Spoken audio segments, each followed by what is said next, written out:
The Prime Minister, first among equals, told the Hutton Inquiry that he took the decisions which ultimately led to Dr. Kelly's name becoming public, and he stood by his decisions. This is a Sky News reconstruction using actors and the transcripts of the inquiry.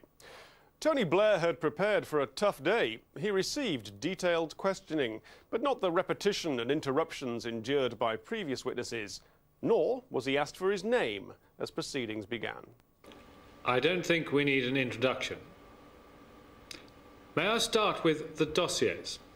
We've heard that a dossier was being produced in February 2002, which related to 4 countries, one of which was Iraq. Could you explain the background to that? After September the 11th, there was a renewed sense of urgency on the question of rogue states and weapons of mass destruction and the link with terrorism. And there was some thought given to trying to bring all that together, identifying the countries that were a particular source of concern to us, one of which was Iraq. What was the aim of the dossier? Well, the aim of the dossier was to disclose the reason for our concern and the reason why we believed this issue had to be confronted. We have heard evidence that after your announcement on the 3rd of September, there was a meeting in Downing Street, chaired by Alistair Campbell on the 5th of September, where the presentational sides of the dossier were discussed, and after that meeting, an email was exchanged. Can I take you to that? That is CAB 1117. Well, that is going to come up here, is it? I hope so. What you can see is about 1350. We understand the meeting was about noon. Mr. Powell emailed Mr. Campbell. What did you decide on dossiers? Re-dossier, substantial rewrite, with JS, John Scarlett and Julian Miller in charge, which JS will take to US next Friday and be in shape Monday thereafter. Structure as per TB's discussion. Agreement that there has to be a real intelligence material in their presentation as such. Now, had you at this stage discussed the structure of the dossier with Mr. Campbell? I think I had discussed it in outline at least, that it was important that it dealt with Iraq and the questions of weapons of mass destruction. We would obviously have to deal with the main elements of that because that, after all, was our case. And had you been aware of the proposed role that Mr. Campbell was going to take in assisting with the presentation? Well, I was in no doubt that he would assist with the presentation. I cannot recall exactly when, but certainly around that time. However, I also knew that it had to be a document that was owned by the Joint Intelligence Committee and the chairman, John Scarlett. That was obviously important because we could not produce this as evidence that came from anything other than an objective source. Can I take you to an email dated 11th of September, which is CAB 2315?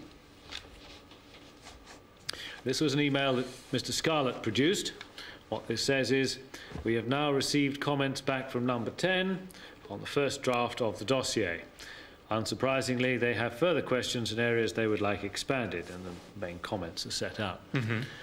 They liked, for example, a specific personality. Is there any intelligence that Iraq has actively sought to employ foreign experts? And 3 and 4 similar detailed comments. Then this is said at the bottom.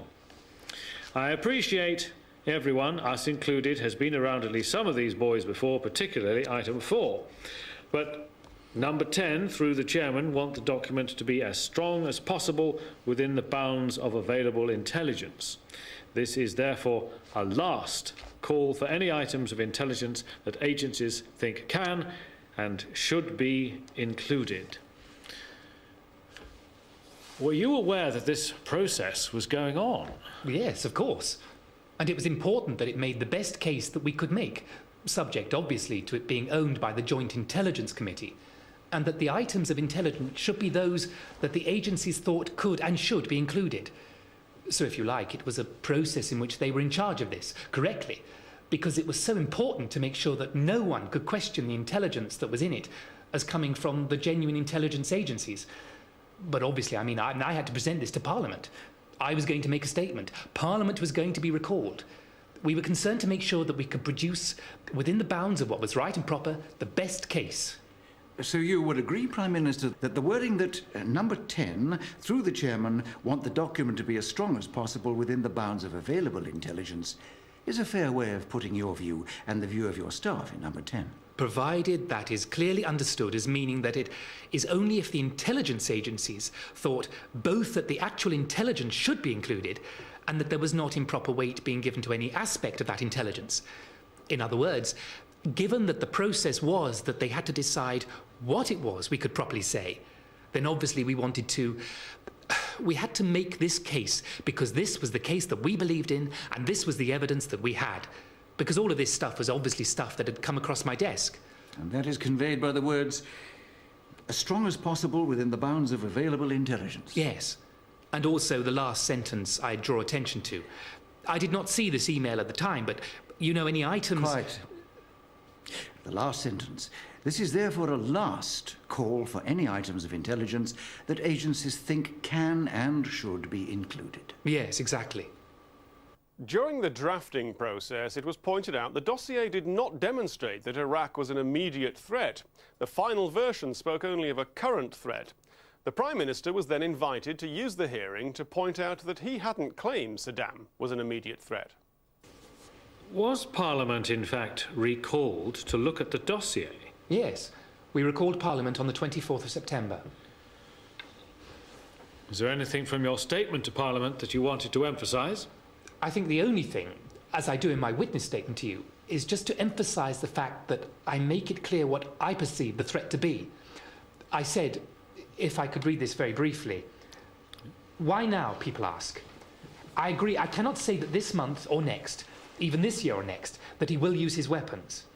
But I can say that if the international community, having made the call for his disarmament, now, at this moment, at the point of decision, shrugs its shoulders and walks away, he will draw the conclusion dictators faced with a weakening will always draw. That the international community will talk but not act. Then I go on to say, if we take this course, he will carry on. His efforts will intensify, his confidence grow, and at some point, in a future not too distant, the threat will turn into reality. The threat, therefore, is not imagined. The history of Saddam and WMD is not American or British propaganda. The history and the present threat are real. And that was the process by which the dossier was produced, as far as you had any involvement in it? Yes, that's right. Were you aware at the time about any unhappiness amongst members of the intelligence services with the process by which the dossier was being produced? Absolutely not, no. But according to a report on BBC Radio by Andrew Gilligan on May 29th, there was disquiet. A few days later, he went further. In a newspaper, he wrote that his source said the claim that Iraq's weapons of mass destruction could be readied for launch within 45 minutes was inserted into the dossier by Alistair Campbell against the wishes of intelligence officials. Mr. Blair told the inquiry that, hand on heart, this was untrue. If it was true, it was a resigning matter.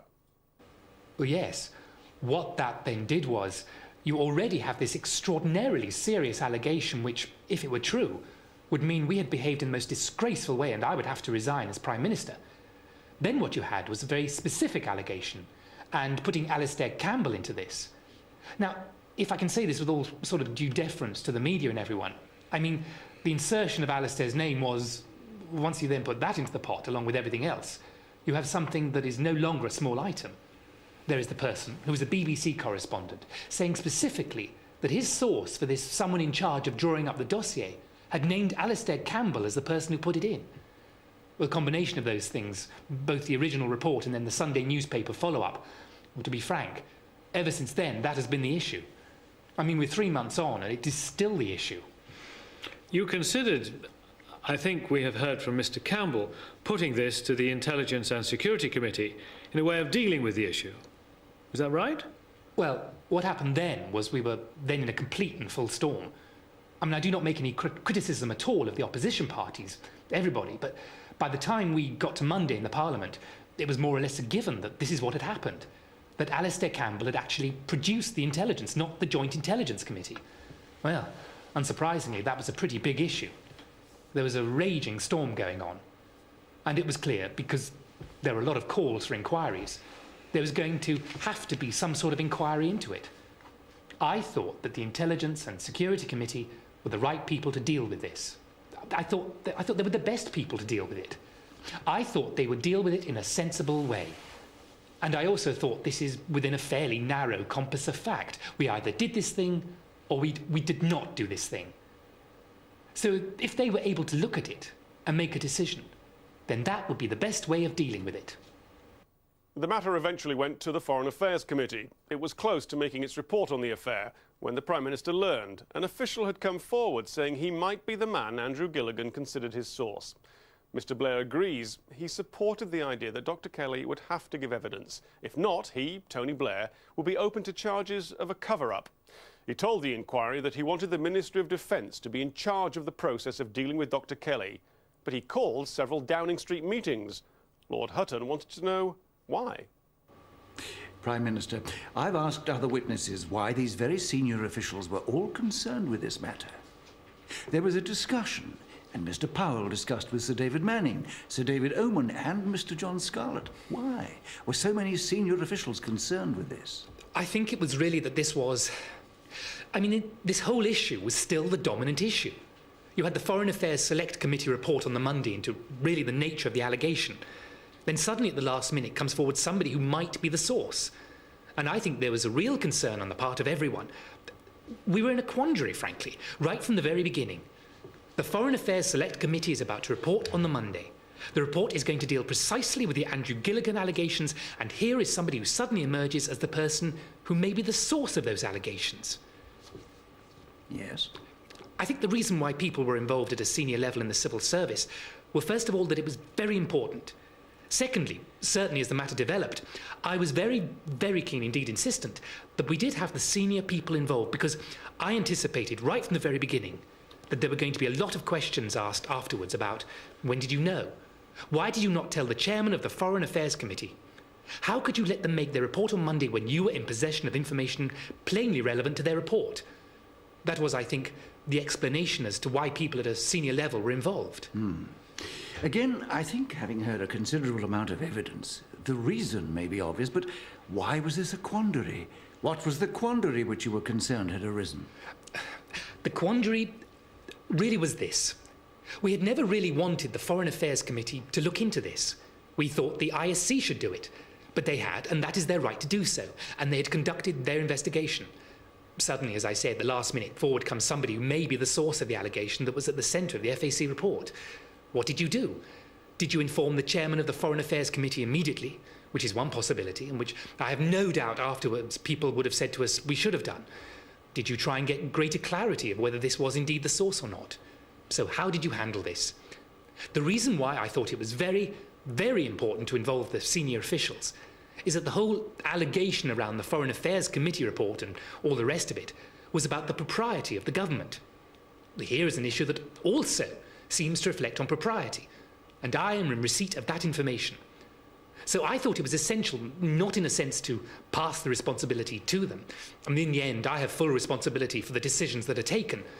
But in order to make absolutely sure that when at a later point, as I thought there would be, not obviously in the context which we are talking now, but people would say, when did you know? What did you know? Who did you tell? I would be able to say, we handled this by the book, in the sense of with the advice of senior civil servants. Not, as I say, in order to pass responsibility to them, but in order to make sure that this was not, as it were, the politicians driving the system, but us taking a consensus view as to what the right way to proceed was. A consensus view, but in part two we'll see that Mr. Blair does go on to say he had responsibility. Also, the Prime Minister believed that Dr. Kelly's name was always going to come out and that the scientist was robust enough to withstand the pressure.